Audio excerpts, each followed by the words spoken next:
गुरुजी ने एक ही शिक्षा दी, बेटा इस दुनिया में कोई किसी का नहीं है, सब स्वार्थ के रिश्ते हैं।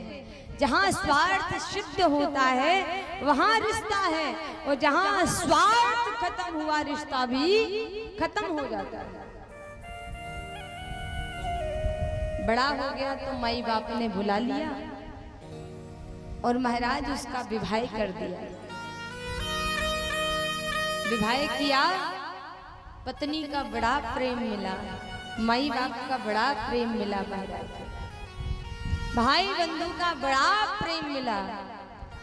तो एक दिन गुरुजी के पास गया, वो कहता गुरुजी आप कहते कोई किसी का नहीं है, सब स्वार्थी है, लेकिन जब मैं अपने घर गया और घर का माहौल देखा, घर में अपने घर वालों का स्नेह प्रेम देखा, तब मुझे लगा कि गुरुजी आप झूठ बोल रहे हैं। इस प्रकार कहा, गुरुजी ने कहा अच्छा बेटा, बोले इतना प्रेम करते हैं घर वाले, हाँ मेरी पत्नी मुझे प्राणों से ज्यादा चाहती है, माई बाप प्राण सामने रख देंगे अगर मुझे कुछ हो जाएगा, तनिक सी चोट आती है तो महाराज माँ पूरे घर को बराबर कर देती, मेरे बच्चे को इतना कष्ट है, और आप कहते स्वार्थी दुनिया स्वार्थी दुनिया, ऐसा कैसा ज्ञान देते हो आप? गुरुजी ने कहा इसको समझाना तो पड़ेगा, नहीं तो ये सबसे कहेगा यही बात, गुरुजी झूठ बोलते, पर झूठ हम नहीं बोल रहे हैं, झूठ ये बोल रहा है। गुरुजी बोले अच्छा इतना प्रेम करते हैं आपके, अगर आपको कुछ हो गया तो मरने को तैयार हैं घर वाले? बिल्कुल, मैंने मान लिया कि आपके घर के आपसे प्रेम करते हैं, एक काम करोगे मेरा? क्या काम करना है? मैंने आपको जो सांस रोकने की प्रक्रिया सिखाई है, आप मेरे कहने से घर में जाना और ज्यादा नहीं 2 घंटे तक अपनी सांस को रोके रहना, जब तक मैं ना कहूं कि उठ जाओ बेटा तब तक सांस नहीं खोलना। बोले बस इतनी सी बात? बोले बिल्कुल। गुरुजी के पास में ये सब क्रियाएं सीखी थी उसने। घर में गया और सुबह से ही खा पी के महाराज खाट पे जाकर लेट गया और श्वास को रोक लिया। पत्नी ने देखा, कलयुगी थी पत्नी, उसको जाकर के जगाया, सुनो जी भोजन कर लो। वो तो सांस रोके लेटा था, नहीं बोला, दोबारा कहा नहीं बोला, तीसरी बार में पास गई, हिलाया, महाराज कुछ असर ही नहीं पड़ा।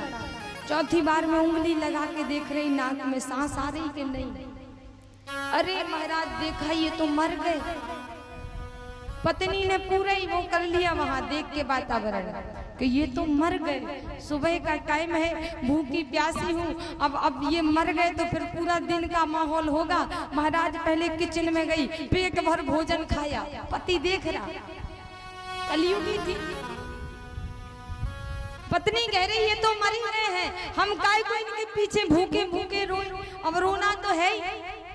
सो महाराज पति ये सब देख रहा कि देखो पहले, फिर उसको थोड़ा थोड़ा लगा गुरुजी सही कह रहे थे, पर अभी मैया नहीं आई, अभी पिताजी नहीं आए, अभी भाई नहीं आया, ये तो प्रेम करते, ये तो पत्नी है, ये नहीं कर सकती, लेकिन माँ बाप तो प्रेम करते होंगे।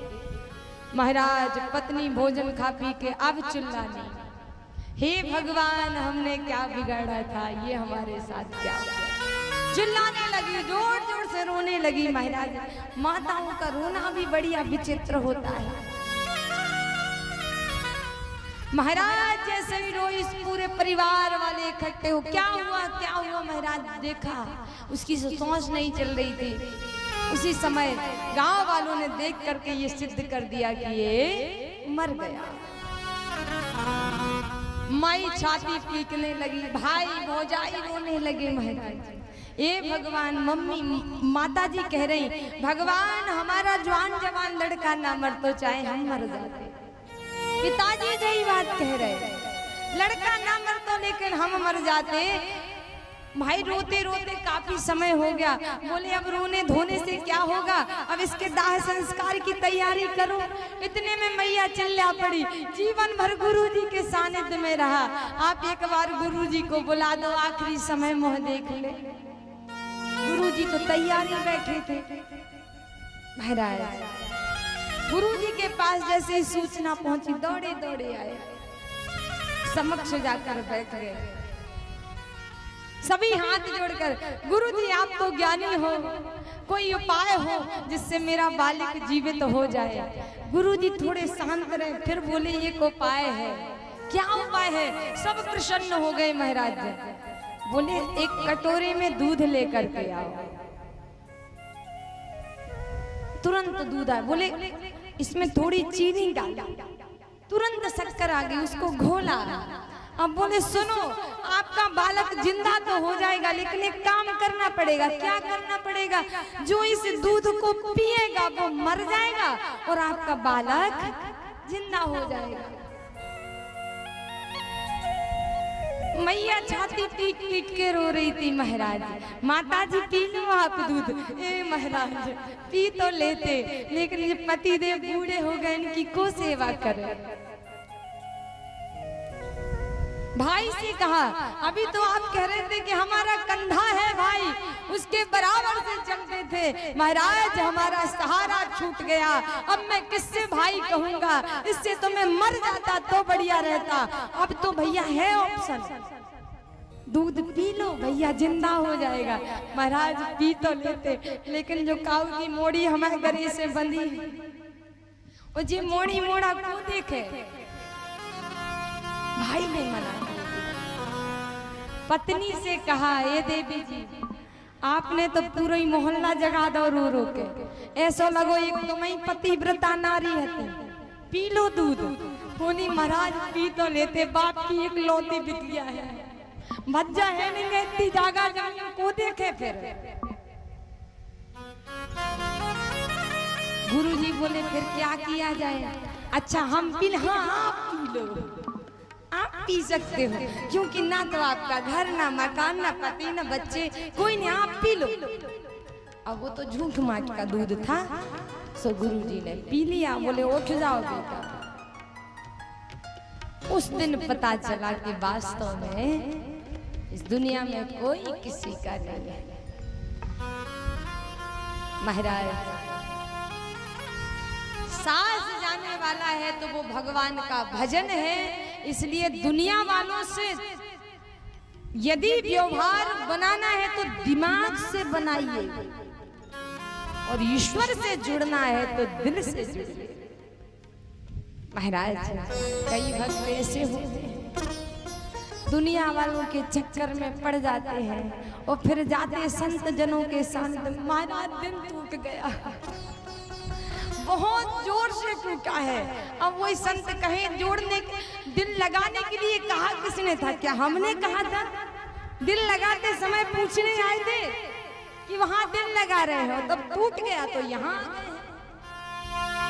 महाराज अगर इस संसार में रहना है, आनंद के साथ रहना है, ठाकुर ने दो औषधि दी है, दो पुड़िया दी है, हर एक जीव को, हर एक मनुष्य को दी है, एक दिल एक दिमाग। और भगवान ने उसका उपयोग भी बताया है। अगर दुनिया में प्रसन्न चित्त रहना है तो जो दो पुड़िया जो औषधि दी है, दिल और दिमाग, अगर दुनिया में प्रसन्न चित्त रहना है तो दिमाग दुनिया में लगाना और दिल भगवान में लगाना, जीवन आनंदमय रहेगा। लेकिन महाराज ऐसा बहुत कम होता है। ये जमाना बड़ा विचित्र है, लोग दिमाग भगवान में लगाएंगे और दिल दुनिया में लगाएंगे, और यही कारण है कि मनुष्य दुखी रहता है।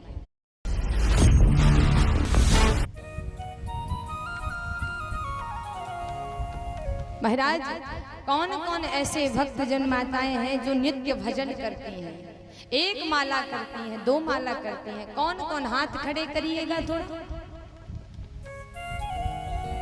अब सोच रही हूँ क्या करें बेन, गोबरई से फुर्सत नहीं है। भजन करें सुबह से को लगा है